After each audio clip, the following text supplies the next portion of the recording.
এখানে আমার একটা সাপ্লিমেন্টারি কোয়েশ্চেন, সেটা হচ্ছে যে যেই নতুন রাজনৈতিক দল এবং নতুন রাজনৈতিক শক্তির উত্থান এবং তাদের প্রতি মানুষের যে প্রত্যাশা, তারাও অনেক স্বপ্ন লোকজনকে দেখিয়েছেন বা এখনও দেখাচ্ছেন।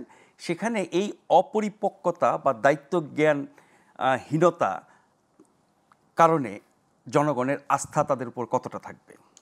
দেখেন, আমরা যখনই ভুল ত্রুটি করি তখনই আস্থার জায়গায় কিছু দূর ভাঙে। তরুণদের এই দল এটার ভুল ত্রুটি অনেক হবে, আস্থার জায়গা অনেক ভাঙবে, ভবিষ্যতে যে আস্থার জায়গা অনেক গড়তেও হয়তো সক্ষম হবে।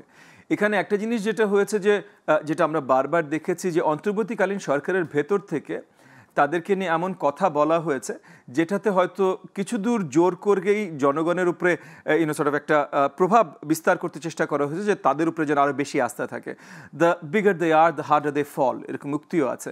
সো খুব বেশি যদি তরুণদের আপনি তারা আসবে এবং তারা ইনশাআল্লাহ আগামীতে অনেক বড় হবে, হয়তো সামনে কোনো এক সময় যে তারা সরকার গঠনও করবে, যদি এই দলের হয়েও নাও হয়, তারা যেভাবে সাহসিকতা একসময় দেখিয়েছেন, সামনে যে অন্য দলের হয়েও বা অন্য নতুন দলের হয়েও তারা সামনে সরকার গঠন করতে পারে, অনেক কিছু করতে পারে। তাদেরকে প্রপারলি গাইড করা হচ্ছে না, বরং অন্তর্বর্তী সরকারের পক্ষ থেকে যেসব কথা বিভিন্ন সময় বলা হয়েছে প্রধান উপদেষ্টা সহ, সেগুলো তাদেরকে আরো উৎসাহিত করেছে এই ধরনের আচরণে। এবং কিছু দূর তাদের উপরে বার্ডেন, কিছু দূর তাদের উপরে ওজনটা বাড়িয়ে দেওয়া হয়েছে, জনগণের এক্সপেকটেশন বাড়িয়ে দেওয়া হচ্ছে, যেটা হয়তো এমন একটা জায়গায় তাদের নিয়ে যাওয়া হচ্ছে যেটা তারা হয়তো বাস্তবিক না তাদের ফুলফিল করতে পারা।